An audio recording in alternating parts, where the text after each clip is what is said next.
ये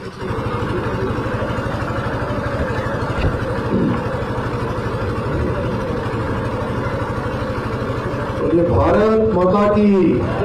भारत माता की, गंगा मैया की, गंगा मैया की। आज बहुत शुभ दिन है। आज इस शुभ दिन पर जहाँ पतंजलि, निम, IMF के द्वारा हमारे आचार्य बालकृष्ण जी के नेतृत्व में एक अभियान है जिसमें रक्तवन ग्लेशियर, 3 अनाम और अनारोहित चोटियों का संयुक्त पर्वतारोहण अन्वेषण अभियान पूज्य स्वामी रामदेव जी, जिनकी उपस्थिति मैं समझता हूँ कि सभी लोगों को एक ऊर्जा प्रदान कर रही है। और अभी पूज्य स्वामी जी ने अपने मुखारबिंदु से हम सभी लोगों को यहाँ पर संबोधित किया, बहुत सारी बातों के बारे में बताया। तो मैं आज इस अवसर पर जहाँ पूज्य स्वामी जी की उपस्थिति को नमन करता हूँ, प्रणाम करता हूँ, आचार्य जी को और उनकी पूरी टीम को बहुत शुभकामनाएं देता हूँ कि अनाम रहित चोटियों पर जो आपने ये अन्वेषण का अभियान प्रारंभ किया है, निश्चित रूप से यह एक हमारे लिए बहुत बड़ा मील का पत्थर होगा, बहुत बड़ी खोज आपके इस अभियान से, इस आपके दल के माध्यम से होगी,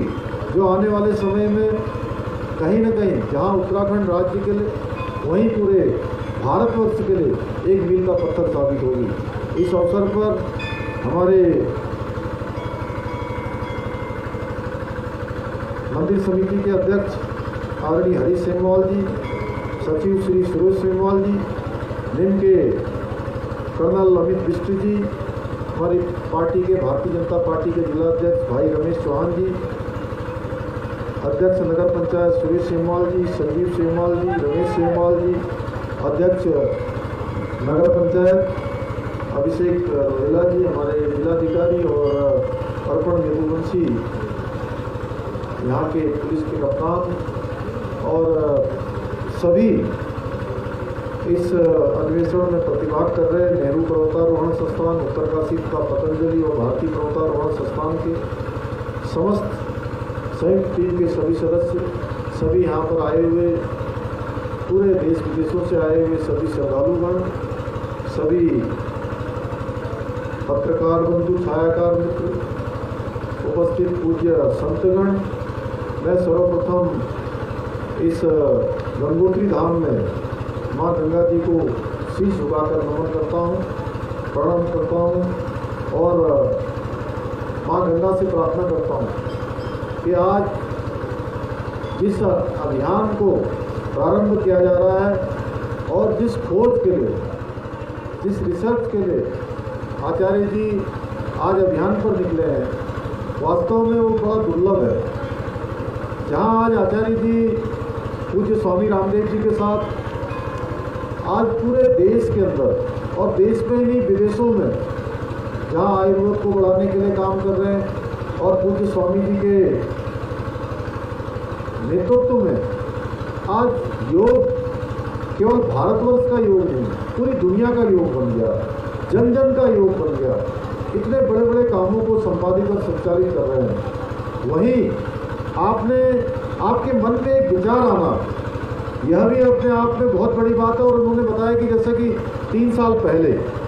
वो इस काम को करना चाहते थे और 3 साल के बीच में जहाँ कोरोना महामारी आ गई, उस महामारी के कारण से यह काम रुका रहा और आज आपने उस अभियान को प्रारंभ किया है। मैं भी अपने आप को उत्तराखंड के मुख्य सेवक के नाते यहाँ पर आके गौरवान्वित महसूस कर रहा हूँ कि आपके साथ एक ऐसे अभियान में मुझे भी आज प्रतिभाग करने का अवसर मिल रहा है, जिसके कारण से जड़ी बूटी के अनुसंधान के क्षेत्र में, हमारे यहाँ पर पर्वतारोहण के क्षेत्र में अनाम रोहित ऐसी चोटियाँ जहाँ पर संजीवनी छिपी हुई है, जहाँ पर संजीवनी है,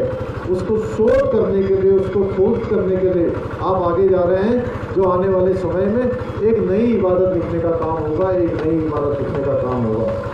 मैं इस ध्वज वाहक के साथ ही टीम कमांडर के तहत नेतृत्व कर रहे हमारे आचार्य जी का, नीम के कर्नल बिष्ट का, पतंजलि नेहरू पर्वतारोहण संस्थान उत्तरकाशी और भारतीय पर्वतारोहण संस्थान की संयुक्त टीम को, जो कि रक्तवर्ण ग्लेशियर अभियान के तहत 10 सदस्यीय टीम, उनको सभी को मैं बहुत शुभकामनाएं देता हूँ, बहुत बधाई देता हूँ। भाइयों बहनों, जहाँ हम लोगों ने संकल्प लिया है श्रद्धेय स्वामी जी के मार्गदर्शन और सानिध्य में कि हम उत्तराखंड को विश्व की आध्यात्मिक और सांस्कृतिक राजधानी बनाएंगे, और हम उस दिशा में आगे बढ़ रहे हैं। इस वर्ष जहाँ हमारी यात्रा प्रारंभ हुई थी मई के माह से, चारों धामों की मई से प्रारंभ होकर ये यात्रा हमारी अब धीरे धीरे अपने जो उसका कालखंड है उस कालखंड की तरफ बढ़ रही है। इस कालखंड में जहाँ अभी तक 31 लाख से भी ज़्यादा श्रद्धालुओं ने और तीर्थ यात्रियों ने अभी तक हमारे चारों धामों के रजिस्टर्ड रूप से दर्शन कर लिए हैं, जो अपने आप में एक बहुत बड़ा रिकॉर्ड है। इस बार जब यात्रा प्रारंभ हुई थी तो यात्रा के प्रारंभ होते समय हमारे सामने बहुत बड़ी चुनौती हो गई थी। मैं जिस दिन माँ गंगा के पट खुले थे, माँ गंगोत्री के इस पट पर मैं उस दिन भी यहाँ पर आया था और मैं देख रहा था कि पैर रखने को जगह नहीं थी। मैं बाबा केदार के जब पट खुले थे उस दिन भी मैं वहाँ गया था, वहाँ देखा कि पैर रखने को जगह नहीं है। जहाँ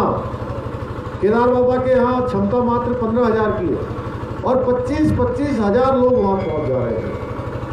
जो हमारे लिए बहुत बड़ी चुनौती थी।